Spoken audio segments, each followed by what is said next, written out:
"All right, pull up a chair and gather round, because I've got a tale that'll make your blood run cold." It all started when I stumbled upon an ancient relic in my grandmother's attic. It was this old, ornate amulet, covered in strange symbols, that sent a shiver down my spine.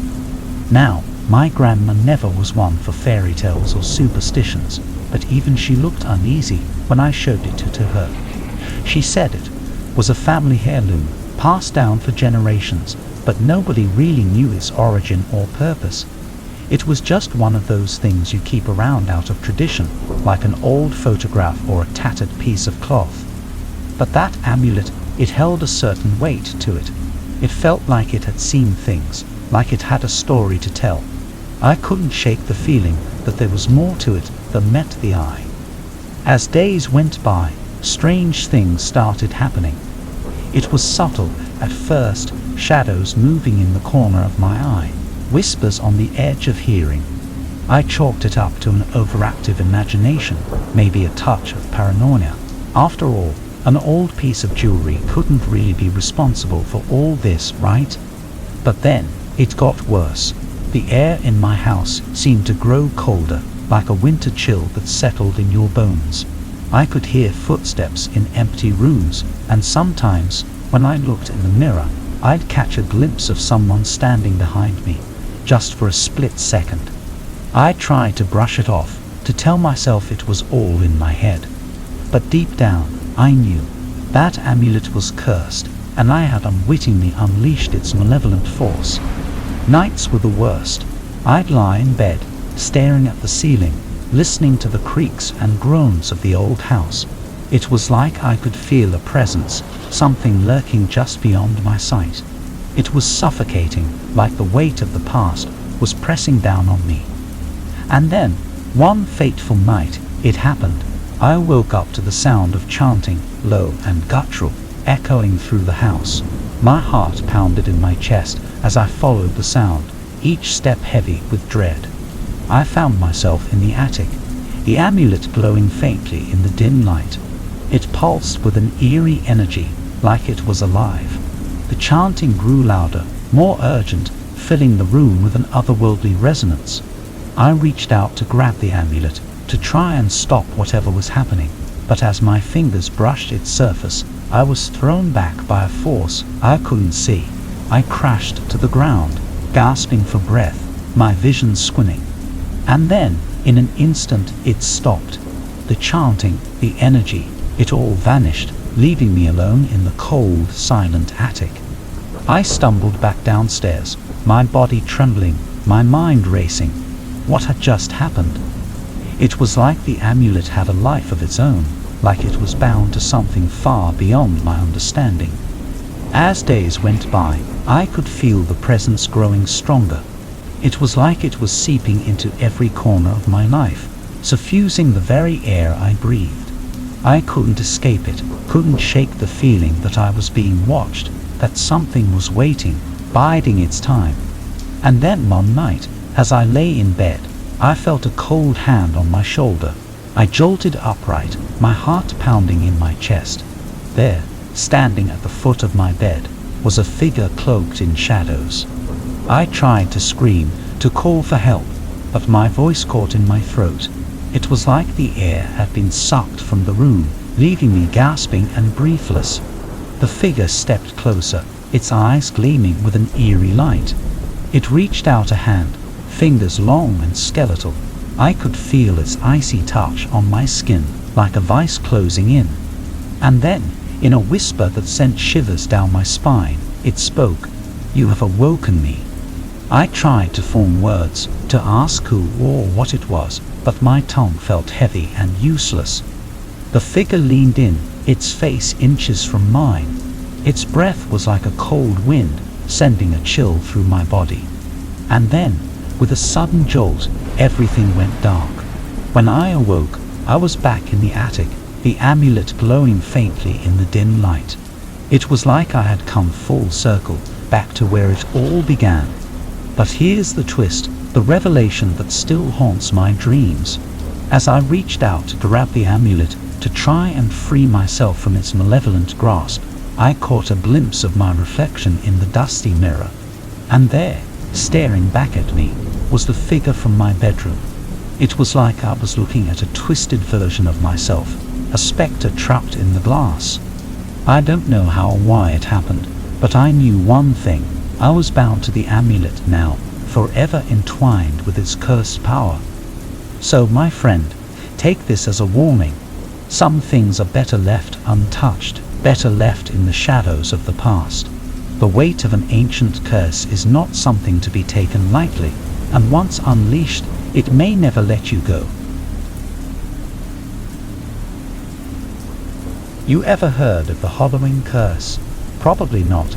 It's not the kind of thing you find in your grandma's attic or stumble upon in some ancient tome.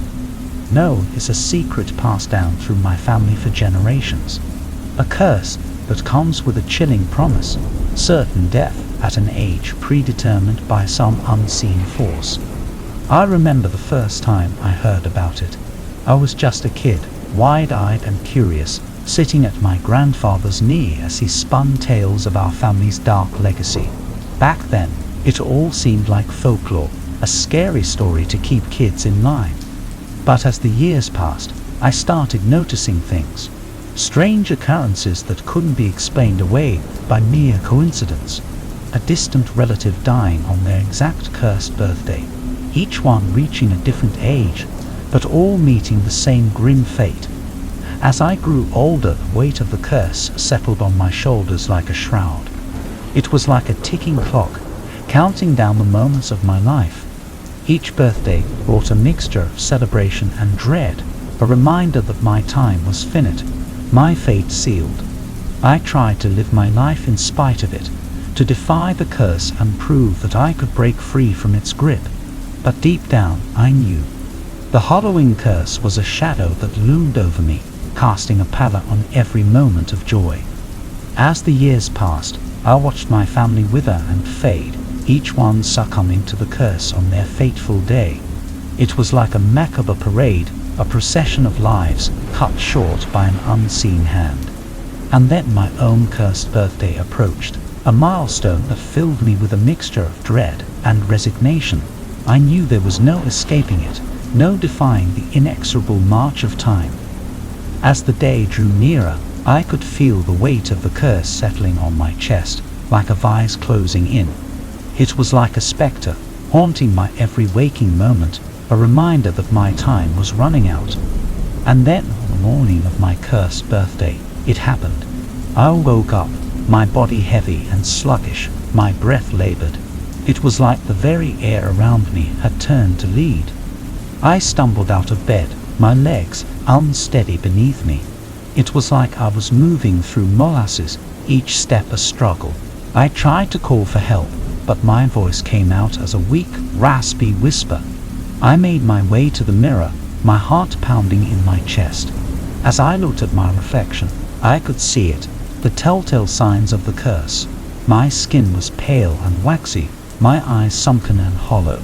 I knew that this was it. The curse had come for me, just as it had for generations before.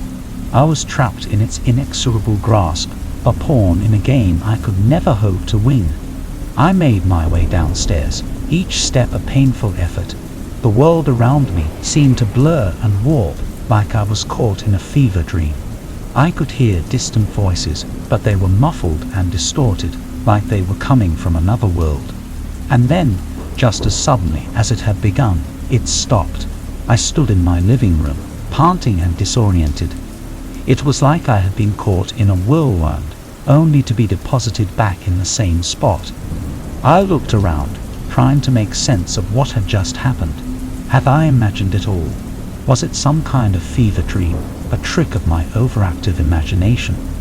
But then I saw it, the amulet, the same one my grandfather had spoken of all those years ago, sitting on the coffee table. It glowed with an eerie light, pulsing with an energy that seemed to sear my skin.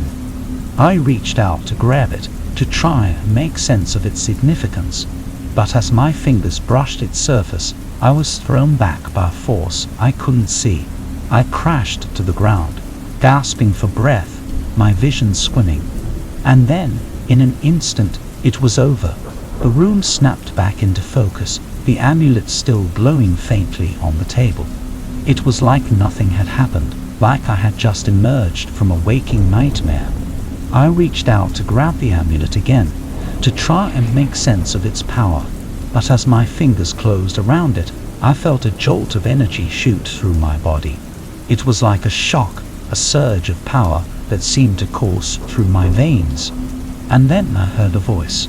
It was low and guttural, like the growl of some ancient beast. It spoke in a language I couldn't understand, words that seemed to reverberate in my bones. I tried to pull away, to free myself from the amulet's grip, but it was like my hand was glued to the surface. I could feel a force pulling me in, like I was being drawn into some dark abyss. And then with a sudden jolt, everything went black. When I awoke, I was standing in a vast, desolate landscape. The sky was a sickly shade of green, casting an eerie glow on the barren ground. It was like I had been transported to another world, a realm beyond my wildest imagination. I looked around, trying to make sense of my surroundings. It was like I had stepped into a nightmare, a landscape of twisted, surreal beauty. And then I heard it, the same low, guttural voice echoing through the desolation. It was like a chant, a chorus of voices all speaking in unison.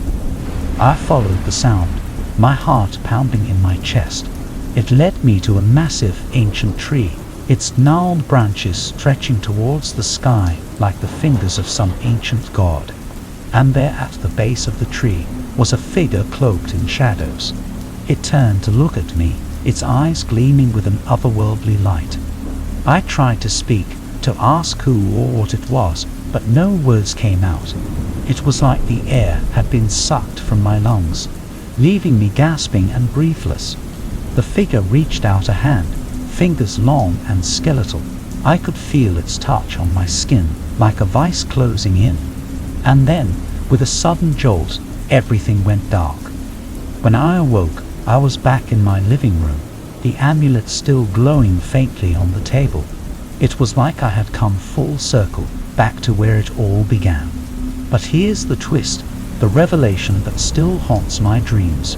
As I reached out to grab the amulet, to try and free myself from its malevolent grasp, I caught a glimpse of my reflection in the dusty mirror. And there, staring back at me, was the figure from the desolate landscape.